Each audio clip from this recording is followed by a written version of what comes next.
Israel के बीच युद्ध बीते 10 दिनों से चल रहा है। कई बार ऐसे मौके आए जब लगा कि जैसे वार्ता हो जाएगी, बातचीत से जो समाधान है वो निकाला जाएगा। अमेरिका की ओर से भी ये कहा गया कि दरअसल 2 हफ्ते का समय चाहिए सोचने के लिए, विचार करने के लिए। तो ऐसा लगा मानो बैक फ्रंट पर कम से कम बातचीत हो सकेगी और शायद रास्ता निकलेगा। लेकिन आज सुबह सुबह ही जिस तरीके से अमेरिका की ओर से, डोनाल्ड ट्रंप की ओर से सोशल मीडिया पोस्ट के जरिए जो बड़ी बात कही गई, जो बड़ा ऐलान किया गया, उसने पूरी दुनिया को चौंका दिया। और इसी के साथ साफ हो गया कि सीधे तौर पे अमेरिका अब युद्ध में कूद चुका है। अमेरिका की ओर से सोशल मीडिया पोस्ट के जरिए बताया गया कि कैसे अमेरिकी बम वर्षकों ने ईरान के भीतर घुस करके वहां पे 100 मीटर नीचे मौजूद न्यूक्लियर साइट्स को न सिर्फ टारगेट किया है बल्कि तबाही मचाई है। हालांकि ईरान की ओर से बहुत सारी बातें इस हमले को लेकर कही जा रही हैं और कहा जा रहा है कि भाई हम सेफ हैं, ये जो हमला किया गया था ये सिर्फ दिखावे के लिए था, कुछ भी नुकसान नहीं हुआ है। तो वही अमेरिका की ओर से बड़ी बड़ी बातें इस हमले को लेकर कही जा रही हैं। अब सवाल यहां पर यह खड़ा होता है कि क्या अमेरिका ने जो हमला किया इसके बाद तस्वीर कैसी बदलने वाली है। लेकिन जब हमला किया गया अमेरिका की ओर से उस वक्त हालात कैसे थे, जरा ये जान लीजिए, समझ लीजिए। तो देखिए, अमेरिका की ओर से बाकायदे व्हाइट हाउस से ट्वीट किया गया और देखिए ट्वीट के जरिए क्या कुछ कहा गया आपको दिखाएंगे, बताएंगे आगे। लेकिन सबसे पहले जो इंफॉर्मेशन थी हमले को लेकर वो यहाँ पर दी गई और ये बताया गया कि देखिए किस तरीके से ट्रंप ने यहाँ पे बाद में पोस्ट किया और ये बताया कि हमने सक्सेसफुली यहाँ पे अटैक को कर दिया है और हम सारे जो हमारे बम वर्षक विमान थे वो यहाँ पे सफलतापूर्वक वापस लौट आए। यानी कि अपनी ओर से जो उनकी ओर से हमले किए गए अमेरिका की ओर से वो सफल रहे। जो टारगेट करने के लिए गए हुए थे वो टारगेट अचीव कर लिया, इसके बाद वो वापस लौट आए हैं। तो अमेरिका की ओर से, ट्रंप की ओर से जिस तरीके से ये बड़ा ऐलान किया गया, उसके बाद ये साफ हो गया कि भाई अब विश्व युद्ध जैसे हालात बन रहे हैं क्योंकि अमेरिका अब युद्ध में कूद चुका है। 4-2 खत्म करने की बात अमेरिका की ओर से कही जा रही है। लेकिन क्या कुछ हुआ इस पूरे घटनाक्रम के साथ साथ जरा समझ लीजिए आराम से। ईरान इजराइल युद्ध में अमेरिका की एंट्री हो चुकी है, इसमें अब कोई दो राय नहीं है। खुल के अमेरिका कूद चुका है। डोनाल्ड ट्रंप ने बड़ा ऐलान किया इस हमले के बाद से। क्या कुछ कहा गया, उनकी ओर से कहा गया कि अमेरिका ने ईरान में 3 जो न्यूक्लियर साइट्स हैं उस पर हमला किया है, यानी कि उनकी ओर से जानकारी साझा की गई। फोर्दो, नतांज और इस्फहान पर सटीक हमले किए गए, यहाँ पे अमेरिका की ओर से ये साफ किया गया। सोशल मीडिया पर भी ट्रंप ने लिखा कि फोर्दो खत्म हुआ। फोर्दो वो परमाणु प्लांट जिसको लेके ईरान की ओर से बड़े बड़े दावे किए जा रहे थे। फोर्दो पर बमों का पूरा पेलोड गिराया गया है, ये भी ट्रंप की ओर से पोस्ट के जरिए कहा गया।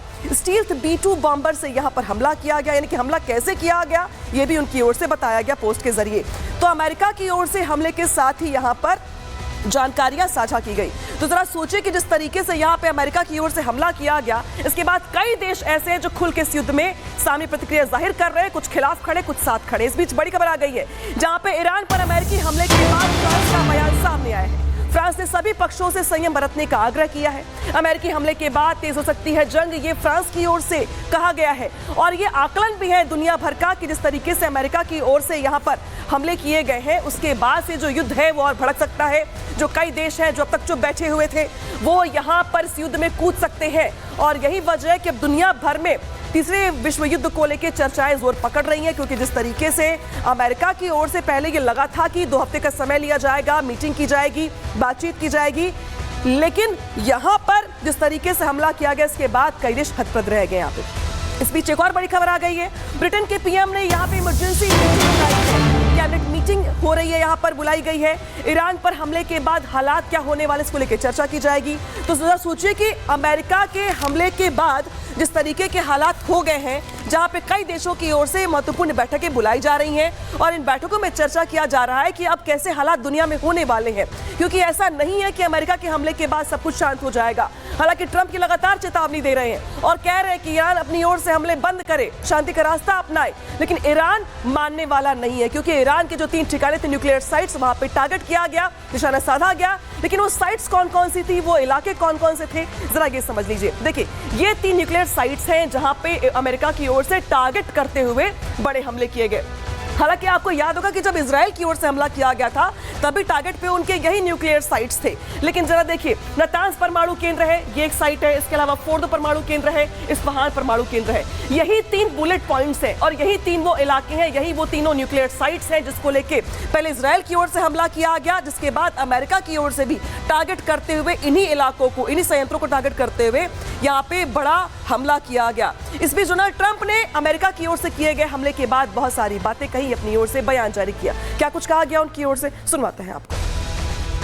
A short time ago, the U.S. military. अमेरिकी सेना ने एक साथ 3 महत्वपूर्ण परमाणु ठिकानों पर हमला किया। परमाणु संवर्धन ठिकाने फोर्दो, नतांज और इस्फहान। हर कोई इन नामों को सालों से एक भयानक विनाशकारी ठिकाने के रूप में सुनता आ रहा है।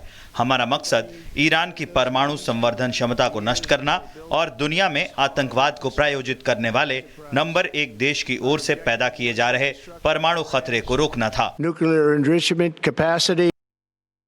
आपने ट्रंप को सुना, जिनकी ओर से बयान जारी किया गया, लेकिन जब अमेरिका की ओर से ईरान पर हमला किया गया उस वक्त सिचुएशन रूम में हालात कैसे थे, तस्वीर कैसे निकल के सामने आई, जरा वो देख लीजिए। तस्वीर दिखा रहा है आपको, देखिए उसी सिचुएशन रूम की जहां पर ट्रंप की मौजूदगी में यहां पर ईरान पर हमले किए गए। और इस सिचुएशन रूम में डोनाल्ड ट्रंप के साथ साथ यहाँ पे उप प्रधानमंत्री हो या फिर इसके अलावा रक्षा मंत्री हो, विदेश मंत्री हो, सभी की यहाँ पर मौजूदगी थी। डोनाल्ड ट्रंप को देख पा रहे हैं आप, इसके अलावा मार्को रूबियो को देख पा रहे हैं जो कि विदेश मंत्री हैं, इसके अलावा डैन केन को देख पा रहे हैं आप, joint chief of staff chairman, इसके अलावा देख पा रहे हैं आप सूसी को, और इसके अलावा जॉन रेडक्लिफ, यानी कि जो अलग अलग आला अधिकारी हैं प्रशासन के, या विदेश मंत्री की बात करें, रक्षा मंत्री की बात कर ले, सभी की सिचुएशन रूम में मौजूदगी थी। लेकिन रेड हैट लगा करके देख रहे हैं आप यहाँ पर डोनाल्ड ट्रंप को, जिनकी मौजूदगी में यहाँ पर सिचुएशन रूम के जरिए बड़ा हमला किया गया ईरान पर, और उस हमले के बाद पूरी दुनिया में अब चर्चा इस हमले की। इस बीच बड़ी खबर आ गई जहां पे ईरान के विदेश मंत्री ने पुतिन से बातचीत की है। आज मॉस्को जाएंगे ईरान के विदेश मंत्री, कल पुतिन से मिलेंगे ईरान के विदेश मंत्री। तो देखिए ईरान में अब चुप नहीं बैठने वाला है। उसने साफ कर दिया कि जिस तरीके से अमेरिका ने हम पर हमला किया है, अब हम चुप नहीं बैठेंगे। अब हम आजाद हैं अपने आप को सुरक्षित करने के लिए, हमले का पलटवार करने के लिए। हालांकि पहले ईरान की ओर से यह भी कहा गया कि अमेरिका की ओर से अंतर्राष्ट्रीय कानूनों का उल्लंघन किया गया है।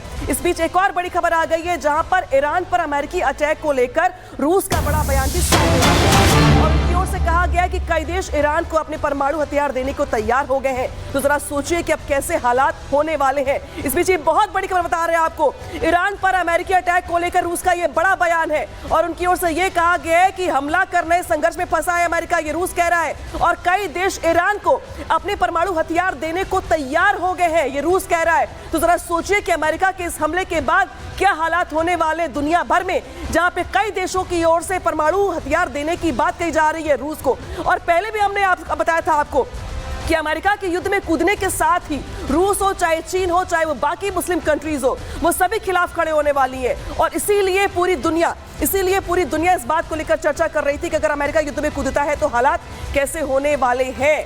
तो देखिए अब, लेकिन जिस तरीके से ईरान पर वार किया गया, ट्रंप की हालांकि नजर हर चीज पे बनी हुई है। अमेरिकी वायुसेना ने ऑपरेशन को अंजाम दिया, B-2 बॉम्बर से परमाणु ठिकानों पर यहां पर हमला किया गया। पूरे ऑपरेशन पर ट्रंप की नजर बनी हुई थी। व्हाइट हाउस के सिचुएशन रूम में डोनाल्ड ट्रंप मौजूद थे जब ये हमला किया गया। इसके अलावा उपराष्ट्रपति JD वेंस और विदेश मंत्री मार्को रूबियो भी उसी कमरे में मौजूद थे। सभी ने पूरे ऑपरेशन को मॉनिटर किया। सिचुएशन रूम की तस्वीरें सोशल मीडिया पर यहाँ पर जारी भी की गई, शेयर भी किया गया और ये बताया भी गया कि कैसे इस रणनीति के साथ अमेरिका की ओर से ईरान पर हमला किया गया। तस्वीर आपको दिखाई रही थी कि किस तरीके से सिचुएशन रूम की जो रूम था वहां पे कौन कौन लोग मौजूद थे और कैसे उनकी ओर से रणनीति के साथ हमले किए गए।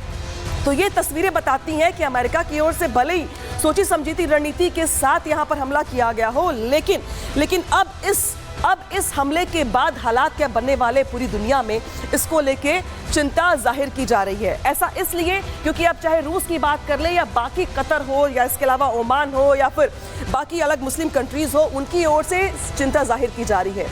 हालांकि अब ट्रंप और जो नेतन्याहू है वो साथ साथ आ गए, तो सवाल खड़े होते कि क्या तेहरान खाक होने वाला है। जंग में अमेरिका खुलकर सामने आ चुका है। इजराइल के साथ खड़े हुए हैं डोनाल्ड ट्रंप। नेतन्याहू ने अमेरिका का धन्यवाद दिया है। अमेरिकी एक्शन को इतिहास याद रखेगा, नेतन्याहू ये कह रहे हैं। ट्रंप ने भी नेतन्याहू की तारीफ की है और ट्रंप ने इजरायली सेना की भी तारीफ की है। तो ट्रंप नेतन्याहू अब साथ साथ आ गए हैं और इसी वजह से दरअसल सवाल खड़े हो रहे हैं कि क्या इन दोनों देशों का साथ मिलकर के आना तेहरान के लिए खतरे की घंटी है। डोनाल्ड ट्रंप क्या कुछ कह रहे हैं इसको लेकर, सुनाते हैं आपको। मैं प्रधानमंत्री नेतन्याहू को धन्यवाद देता हूं और बधाई देता हूं कि हमने एक टीम की तरह काम किया, जैसा कि शायद पहले किसी टीम ने ऐसा काम नहीं किया, और हम इस भयावह खतरे को मिटाने की दिशा में आगे बढ़ गए हैं।